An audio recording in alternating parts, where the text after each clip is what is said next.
Okay, and thank you so much, Mr. Allen. And may I turn this stage for you for kindly contribute as the views from international investor.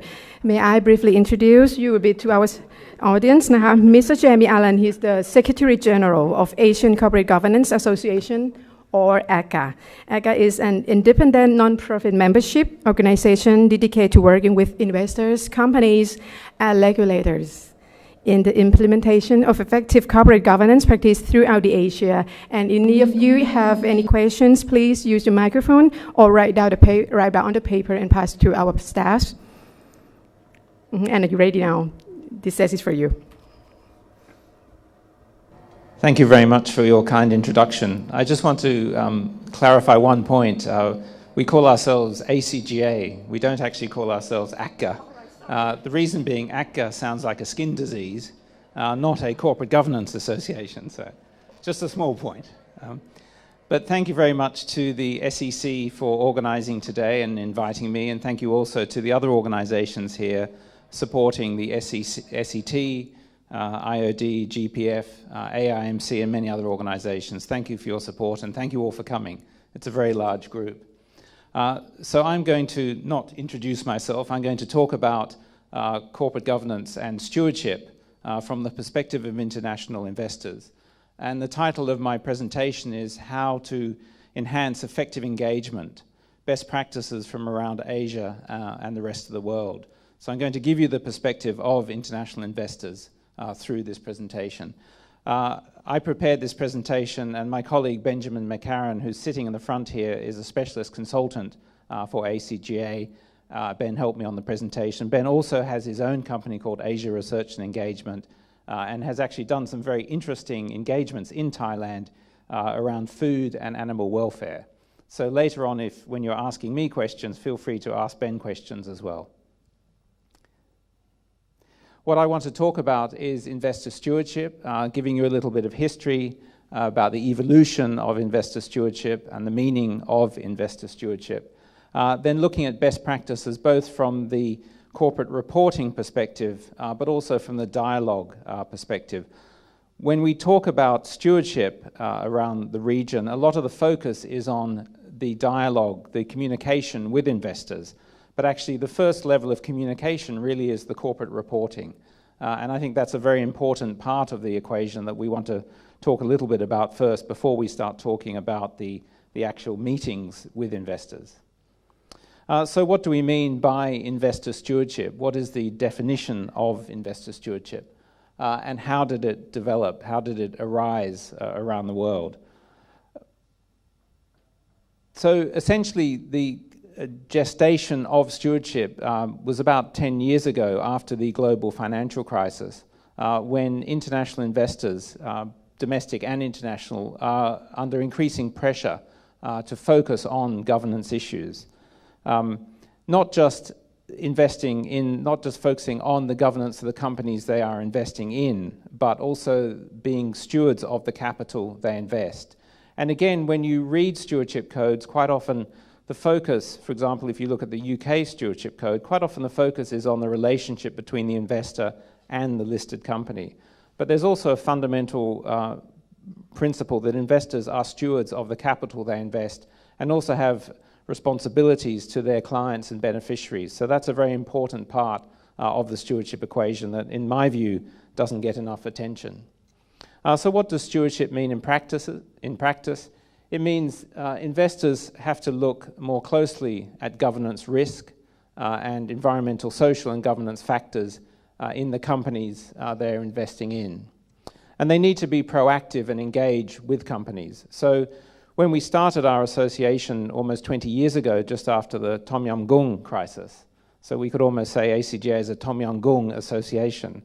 When we first set up the association, some of the first meetings we had and the first conferences we had were actually in Bangkok. But in those days, investors, if they were focused on corporate governance at all, it was very much just on voting their shares. But the more investors started voting their shares, the more they started thinking, okay, well, we need to now talk to companies. So voting typically leads to engagement.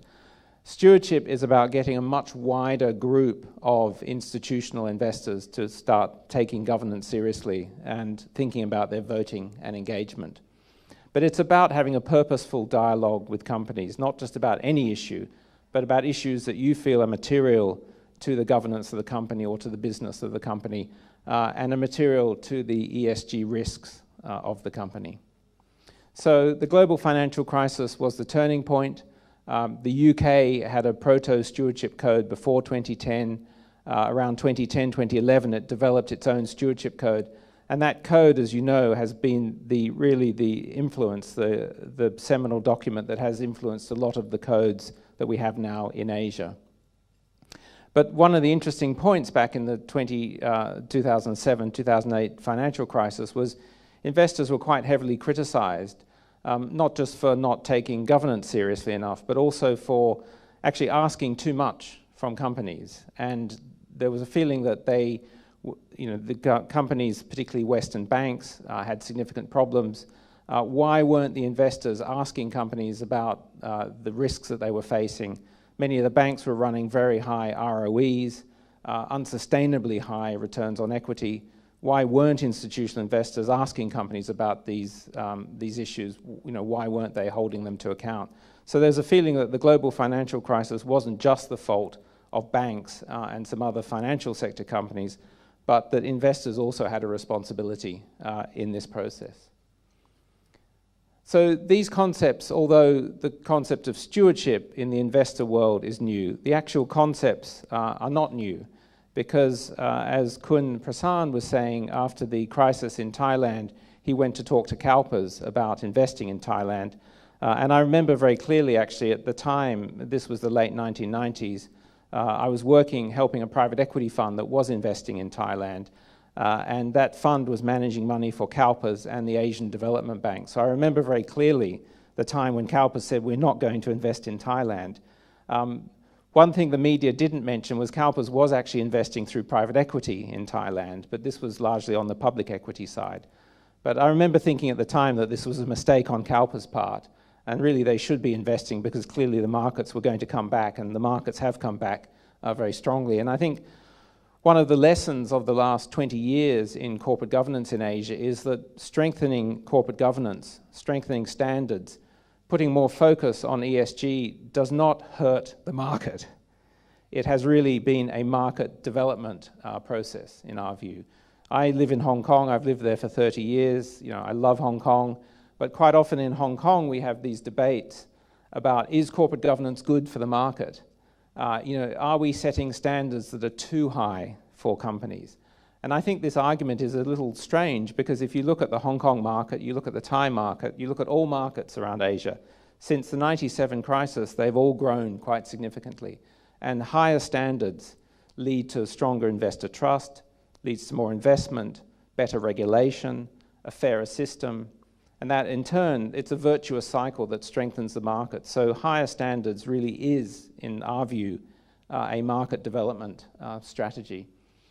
But going back before the global, even before the Asian financial crisis, you had quite a lot of development in particularly the US and then the UK and then Australia around pension funds, asset owners, starting to focus much more on corporate governance matters. And CalPERS actually was, although they refused to invest in Thailand for a short time, CalPERS was actually one of the first funds to really start getting corporate governance going. And one of the reasons CalPERS took it seriously was because CalPERS was a passive investor, largely. So their equity investments were largely passive. So they felt if we cannot sell out of companies, then we have to take governance more seriously, because if we have problems in the companies we're investing in, we can't just do the Wall Street walk and sell. We have to actually engage with the companies. So they started developing their corporate governance principles and engagement and voting strategies back in the 1980s as a result of that. So the 1980s and 1990s, you saw a growing involvement of some of the major pension funds and asset owners in corporate governance in the US and the UK. 1990s, the UK started following suit. And also the 1990s, you remember, was the beginning of the corporate governance, the Cadbury Code in the UK, the corporate governance code from the UK, which has had a very big impact globally. 2000s, we started seeing pension funds in Australia taking governance more seriously. Australia has a very large pension industry. We have the size of the pension industry in Australia is larger than the GDP of the country. So it's very, very large. And it's had both positive and negative effects, I would say, on the whole financial system. It's been positive in the sense that the pension funds have become larger, they've taken governance more seriously, and so in Australia there's more of an even balance between the pension funds and the asset managers and the listed companies. In Asia we still, I think, have an imbalance which is not entirely healthy. In Australia we have very large pension funds who can talk to companies and can effectively engage with companies. But one of the negatives is that in Australia is that in a sense it's getting so large that it's creating certain problems for wealth management. These are some of the other things that have happened. The National Pension Service in Korea started focusing on governance. The mid-2000s, our members started actively voting in the region. So there has been quite a lot of stewardship before the concept of stewardship codes came out. Voting also led to engagement. So this is just a categorization of the different types of engagement we see around the region. So some investors are entirely passive. They really don't have any engagement. Some are what we call automatic voters, so they vote their shares, but they simply follow a voting policy. Some are informed voters. They think about the companies, the issues they're voting in before they do so. Then some go into engagement. You have what we call light touch engagement, which is essentially investors doing things like writing to companies, participating in investor calls. And then to the group that we're most interested in is the active owners, the active stewards, who don't just write letters, don't just vote their shares, but actively engage with companies and think about which companies they want to focus on and what are the issues they want to focus on. One other group I haven't mentioned here is the activist investors. So here I'm largely talking about mainstream institutional investors, not activist investors, but activist investors also play a very useful role in many markets in bringing issues onto the agenda. This is the development of stewardship codes around Asia since the first code in Japan in 2014. So you can see Japan there is the first, February 2014.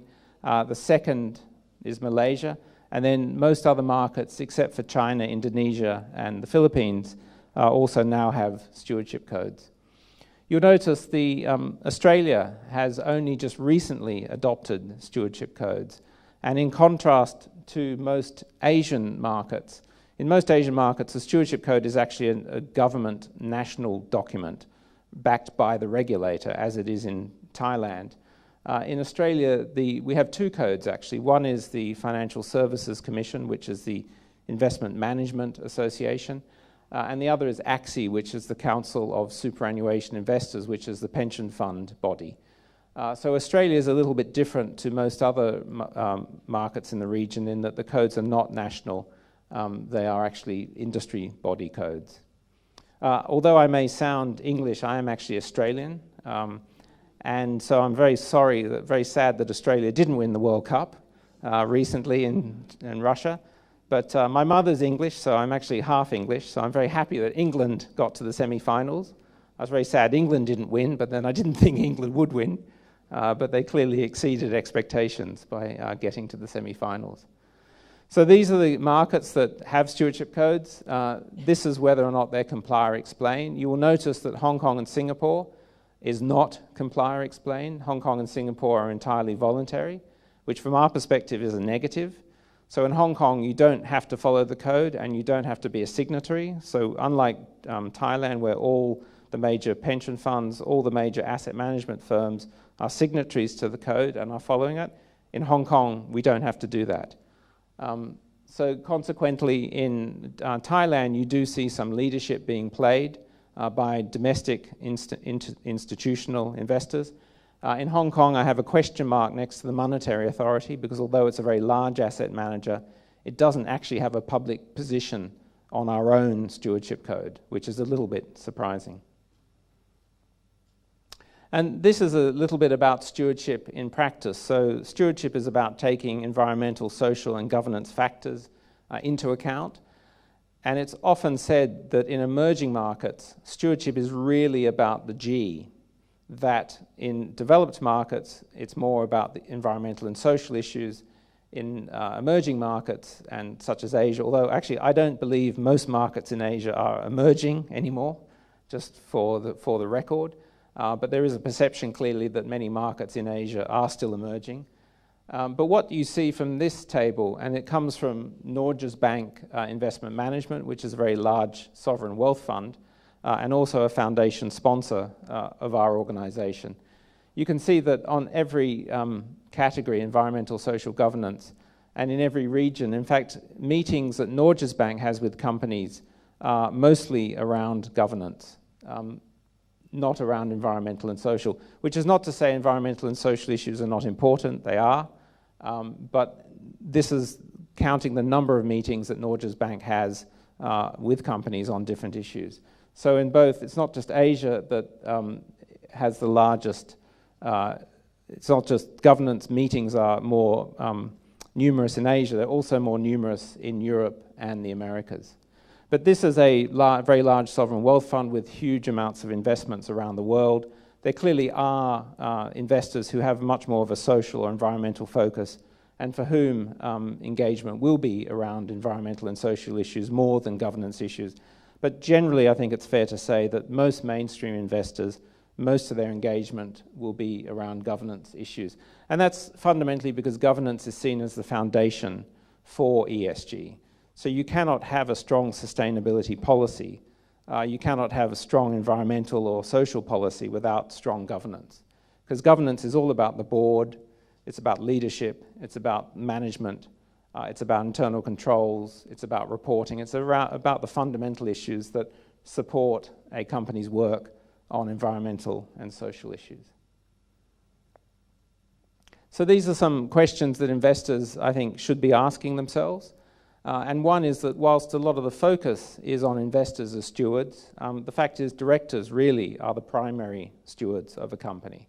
So what is the proper relationship that investors should have with directors? And how should they exercise their stewardship function? Clearly, stewardship gives you more potential to influence a company, but then it gives you, as an investor, more responsibility in your dealings with company. So what is the right relationship between the two groups? I think it also means, from the company perspective, that if the directors are stewards and investors are stewards, then really the directors and the investors need to be talking to each other. So the idea that you can just delegate the investor dialogue to the IR or PR team, I think is no longer entirely legitimate. The second question is, how do I manage the conflicts of interest I face? Because all institutions have conflicts of interest. So how, in your process of being a steward, how do you manage those conflicts of interest? And I think you get conflicts both at the pension fund level and at the asset management level. A question for state pension funds: how do they deal with government and political interference? Because one of the big issues for state pension funds in any market, in Asia or elsewhere, is they do get interference from governments and from politicians. So how do they deal with those? And a final question is, who should be driving stewardship in a particular market? Should it be the asset owners or should it be the asset managers? If you go to Europe or the UK or the US and you ask that question, the asset owners will tell you, well, we are driving stewardship. The asset managers work for us and we tell them what to do. Personally, I have a different view on this because in Asia, it hasn't necessarily been the asset owners always driving corporate governance. Quite often, it's actually been the asset managers, and some of our earliest members in ACGA were asset managers. So I see that asset managers and asset owners both have a very important role to play, and they should look at this as a partnership, not as a hierarchical relationship. But that's my perspective. I'm very happy to hear differing views from any of you in the Q&A. So moving on to best practices in engagement, firstly starting with reporting. I think reporting is a fundamental foundation, obviously, of good corporate governance, but also any dialogue that occurs between investors and shareholders and companies. So investors often want to meet a company to get more information about their strategy, their finances, their governance, and so on. So it's a simple point, but the more you can report to your shareholders, the more questions you can anticipate. I think, therefore, the more trust investors will have in your company and the more efficient and productive the engagement and communication will be as a result. We, in ACGA, one of the things we do, our members are not entirely investors. We also have listed companies as members. We have auditors as members. But 70% of our members are institutional investors. And one of the things we do, and I'll show you a nice picture later, is we take investors on delegations to meet companies in different parts of the region. And I'm often struck by the questions our members are asking are really quite basic questions about the company's business or governance. Many of these questions could already be answered, actually, in the annual report, on the website, in quarterly reports. So if you can anticipate what your investors are looking for, then you can have a much more meaningful discussion. But reporting isn't just about corporate governance and ESG, it's also about financial issues. And these are just some of the common, just very selective list of some of the common problems we see in corporate reporting around the region. On the financial level, we see companies interpreting IFRS accounting standards in a very flexible way, in our view, sometimes too flexible. Happy to talk more about that later. Quite often there's a lack of narrative to the notes in the annual report, also a lack of narrative in the quarterly reports. Also a lack of narrative sometimes around transactional documents. So if a company is doing an asset purchase, quite often they won't give a lot of information as to why they're doing it. In terms of corporate governance, we've been doing this almost 20 years. We still see a lot of boilerplate formulaic reporting, particularly around what the board does and what board committees do. And still a lack of narrative as to what skills do the directors have on the board, why were they selected by the company, and what are they actually doing. And then on ESG sustainability, quite often there's a lack of engagement, consultation with stakeholders before reporting. So a key challenge for companies is, what do your stakeholders actually want? And it's a difficult question because stakeholders include shareholders. Shareholders themselves often want very different things. In ACGA, we did a consultation submission to the Hong Kong Exchange and the Singapore Exchange a few years ago on their ESG reporting guides. I had a naive idea that maybe we might come up with an ACGA position. The challenge is that some of our members just want a very simple 3 or 4 pages on major risks. Others want the full global reporting initiative, 90-page report. So there's a very wide range of things that investors want. Also, your stakeholders, not just your employees, your customers, but also other NGOs, environmental groups, clearly they have different needs. So consultation prior to reporting, I think, will make your reporting much more effective. Also, some reports you see voluminous data, but you don't necessarily see any sense of how the company is linking all of its work on ESG and sustainability actually to its business. So what investors are looking for is that if you're running a business, how are you changing your business to address sustainability issues? Sustainability isn't just about philanthropy, isn't just about donations, isn't just about sort of doing nice things for the community. It's also something that should affect your fundamental business strategy. This is just a sense of the growth in CSR, ESG reporting and sustainability reporting guidelines around the region.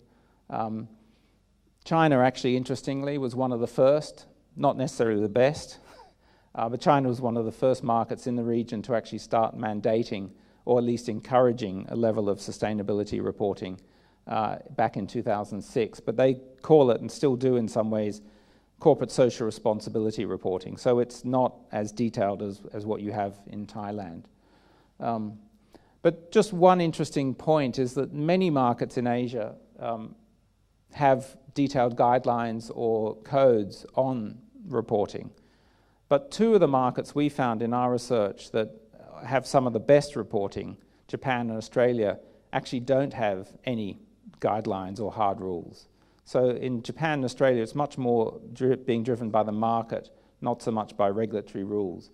I'm not suggesting, therefore, the SET in Thailand should start de-emphasizing their rules and their guidelines. I think they've done a great job here in encouraging it, but it's just to show you that different markets take different approaches. And these are some questions for companies in terms of how they think about their corporate reporting. And one of the key questions is who is actually leading your writing process. I began my career as a journalist, and I know there's a lot of ex-journalists out there who are writing annual reports for companies, who are working for public relations firms. And what the problem with that is that all the reports sound a bit the same. They all have the same language, they all have the same jargon. You can sometimes even tell, that the same person has written an annual report.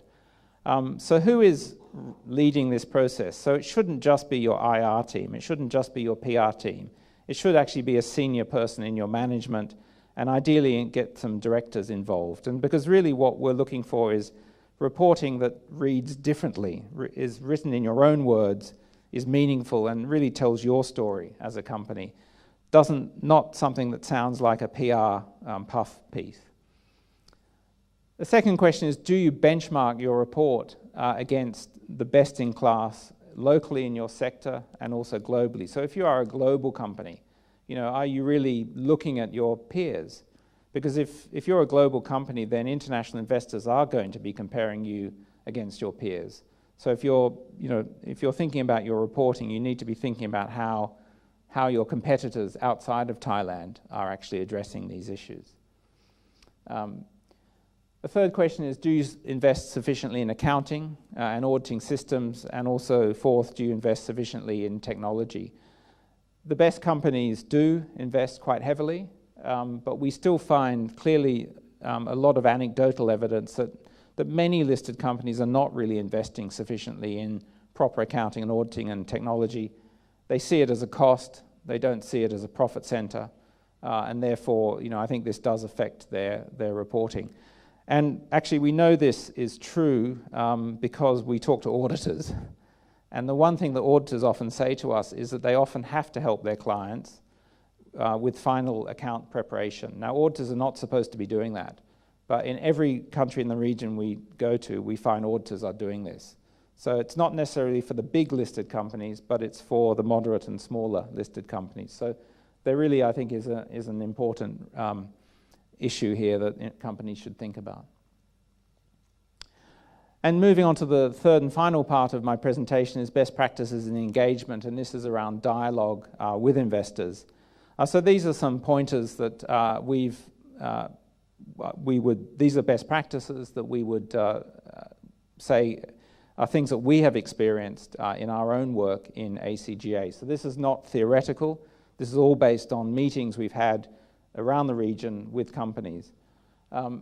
So firstly, think about who you're getting to meet your investors. If you send an IR person to meet a group of investors and that IR person is not very experienced, then that is really going to damage your reputation as a company. If the IR person has a lot of experience and really knows what they're doing, knows what they're talking about, then that can be a very positive experience for investors. So think about who you should be putting in front of investors and how much knowledge they have of the company. Just to give you one example, although investors always complain about meeting IR people and they would rather not meet IR people, they'd rather meet CFOs and directors. We had a meeting last year with Sinopec, the big Chinese oil company, and we met their head of IR, we met their senior economist, and these guys really knew the company well. We had an excellent discussion with them. So that was one very positive experience of meeting with IR, but we've had plenty of other experiences where meeting with IR hasn't been so good. Please allow your directors, including your independent directors, to meet investors. A lot of companies won't do this. but it can be very positive for investors to have that experience, including meeting with independent directors on their own with investors. Now, you may think this is really surprising, but in Korea, we've had meetings with just the independent directors of companies without management present. So if Korea can do it, everyone can do it, I think. Allow your audit committee to meet investors. Increasingly, investors want to meet the audit committee and want to know the audit committee has a chairman who understands accounting, who understands auditing, and has members who really can actually read the accounts. You may find it surprising that audit committees have members who can't read the accounts, but it still is the case with some companies that some audit committee members and even some directors still can't actually read the financial accounts. Allow your chairman to meet investors. That also can be very positive. Encourage meetings with groups. Some companies don't like meeting groups of investors, but as I say, we do delegations in ACGA, and it can be very helpful. It's a very efficient way to meet a wide range of investors in one go. So please don't be too scared if ACGA comes to you with, say, 12 or 15 people and says, we want to have a meeting with your chairman or with your CFO or CEO. You know, we're not going to be hard on you. We just want to have an interesting discussion. I would also say respond efficiently to meeting requests. Again, we've had lots of experiences where some companies respond quickly, others don't. If you're going to say no for any reason, please say no quickly. Don't say no after 3 or 4 weeks or 2 months. It can be very, very frustrating. We had a really frustrating experience in a country quite close to here, not Thailand, but another ASEAN market that we took a delegation to. And, you know, we did so much preparation. We visited the country during the year. Then we came to do the delegation in November. And even by a week or a few days before the delegation, some companies that we'd been talking to still hadn't told us yes or no for the meeting. So it's not just stressful for the organizer, but it's very stressful for the participants. And also one very important point is recognizing the role played by non-profits. And I don't really think this needs to be said in Thailand because you have a group of non-profits that play a very important role, and I think are well recognized for the role they play. But in many markets, it's quite surprising how little companies understand the important role and the influence that non-profits have in this space. If you want to get some ideas, some specific ideas on best practices for engagement, you don't just have to look at the UK. You don't just have to look at the US or Western markets. In the region, and Japan's a very interesting market, there's been quite a lot of thought put into what is the right way to encourage investor-company dialogue. And the Ministry of Economy, Trade and Industry in Japan, METI, has been doing a lot of work on this in the last few years, and May of last year came out with a very interesting guidance on company investor dialogue. This is the short title, by the way. It has a much longer title. But it focuses on four principles, which is companies and investors both understanding the meaning of purposeful dialogue, making use of a shared language, developing concepts and language that you both understand, promoting dialogue within companies. One of the big issues is companies often themselves aren't having a dialogue about many of these issues. So having for companies to promote more dialogue within themselves is positive. And then getting investors to explain how they evaluate companies. So putting investors on the spot and requiring them to explain themselves. So I would encourage you to look at the METI document. There's many other things METI has done as well, but there are some good practices coming from within Asia. And this is something increasingly we're seeing actually in the last, say, 4 to 5 years. We're seeing governments and regulators in Asia starting to think about how to solve their own problems locally and coming up with their own solutions for their own problems. Although global standards are important, and there are many areas where commonality of standards is important, whether it's financial reporting, how you run a shareholder meeting, and so on, basic board structure. But still, global standards don't answer all of the local problems that different countries have. And so we're seeing increasingly that there's starting to be some innovation around governance standards, and I think that's actually a very positive thing. This is our CG Watch survey, which we do every 2 years, and which we are actually in the process of doing again now. I just want to show you this, not actually to highlight Thailand's position. I think Thailand does quite well in our survey. More, have a look at the position of Japan, which I've just said is making some progress. Japan comes third in our survey. And look at Korea. Korea comes 8th in our survey. So we don't rate Korea very highly in terms of its macro corporate governance quality, which means every time I go to Korea, I get a very hard time. And my most recent visit to Korea, they said to me, Mr. Allen, you'd better give us a higher ranking in your survey this year. But my point is, have a look at the ranking of Korea, and then have a look at this slide. In the last 6 to 18 months, we have had a series of meetings in Korea that have been the most open meetings we've had, probably with companies anywhere in the region. So we met Samsung Electronics, the new chairman. We've met an independent director of Hyundai Glovis, they call him their shareholder representative director. They've actually appointed an independent director to be responsible for minority shareholders. So in other words, his job is to make sure he knows the institutional minority investors and also understands what retail investors are concerned about. We met him with another independent director and some junior management people present. So that was actually, I thought, quite brave of Hyundai Glovis. Hyundai Motor Group, we had a very big meeting with senior executives from across the group, plus their banker. SK Holdings, we met with the chief financial officer. Amore Pacific, we met with an executive director, head of IR. And on previous trips to Korea, for example, 18 months ago, we met with KT&G, we met with their entire audit committee, 3 independent directors, no one else in the room. So if Korea can achieve this, then I think many other markets can also achieve it. So Korea doesn't score well in our survey, but right now in Korea, companies are willing to take the risk and they have the courage to be open to investors. So please, please look at this. And this is a photo from our recent trip to Hyundai Motor showroom, one of their showrooms in Korea. This is, I don't know if you know, but this is YK Park. YK is Korean. We have a Korea working group in ACGA. She's chair of our Korea working group. And she's a real dynamo. So if you have the privilege of meeting YK, you'll really enjoy meeting her. But several of these people here, he's from Hyundai. So we had a very interesting visit to Hyundai.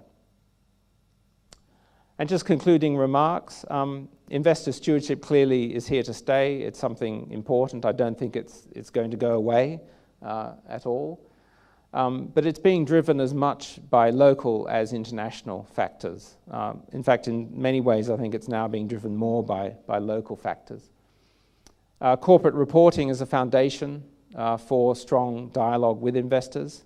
So please, think about your corporate reporting and how areas where it can improve.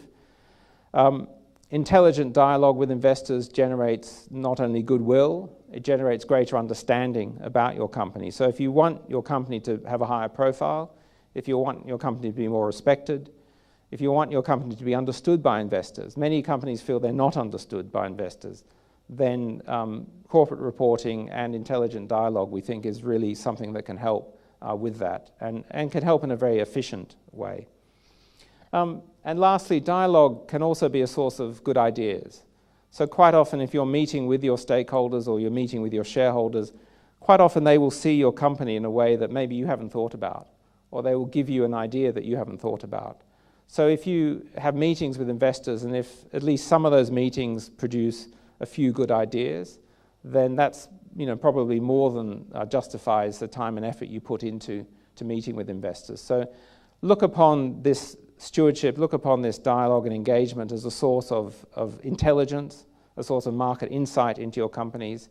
And I really don't think you'll be disappointed, because you may be surprised at what others will say about your company. And it won't always be criticism. It will be the reason they want to meet you is because they want to understand your company better. So please do be open to that.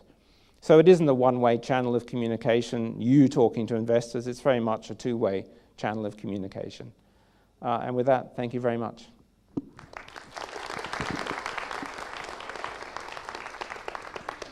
Any of you have questions for him?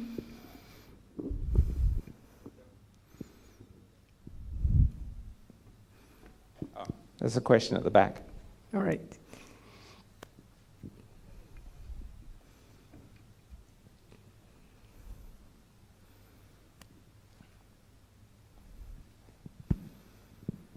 Thank you.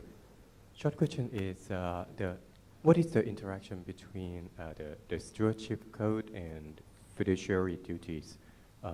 Has the code ever been used as a reference or the tool for interpretation for to discharge fiduciary duties? Well, I think fiduciary duties is what you have in company law and requires directors to have a duty of care, a duty of loyalty, and duty of skill and diligence. So, in a sense, stewardship is, I think, giving life to fiduciary duties of directors. I think quite often many directors of many listed companies don't think, that their fiduciary duty requires them to necessarily engage with their shareholders or stakeholders. But I think the concept of stewardship actually puts more of the onus, more of the responsibility now on directors to think more seriously about their fiduciary duties to the company as a whole. So, you have duties to the company as a whole, not just to the controlling shareholder of the company or the person that appointed you. So I think director stewardship is another way of talking about director fiduciary duties. Investor stewardship, I think, is a way to give life, hopefully give energy to fiduciary duties of directors and encourage them in a practical way to start showing that they really do have the best interests of the company at heart. Does that answer your question? Okay, thank you. All right, thank you. Dr. What? Ban.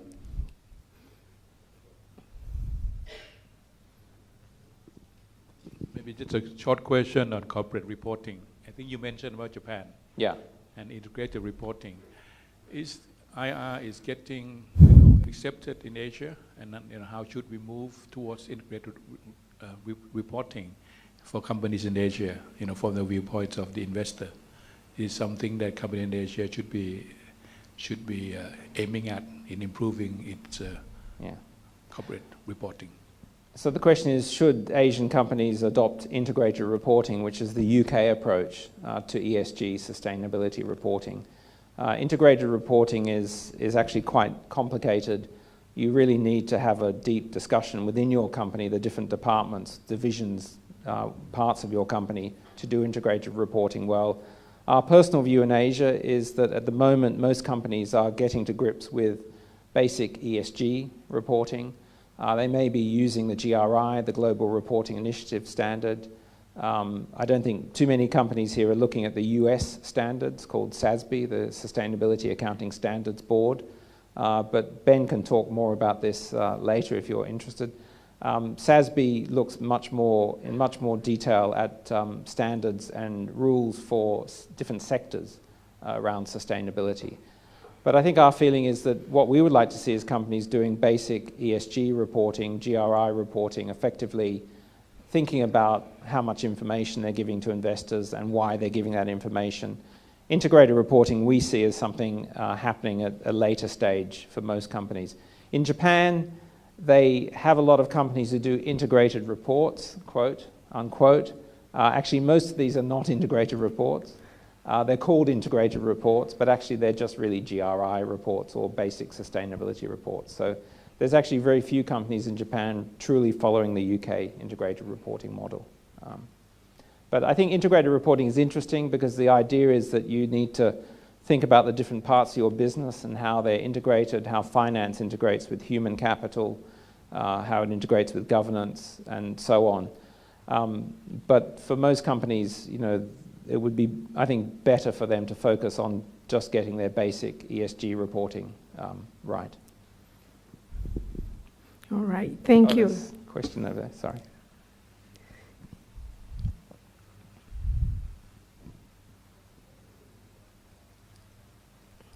Sorry, I can't hear your question. May we change his microphone?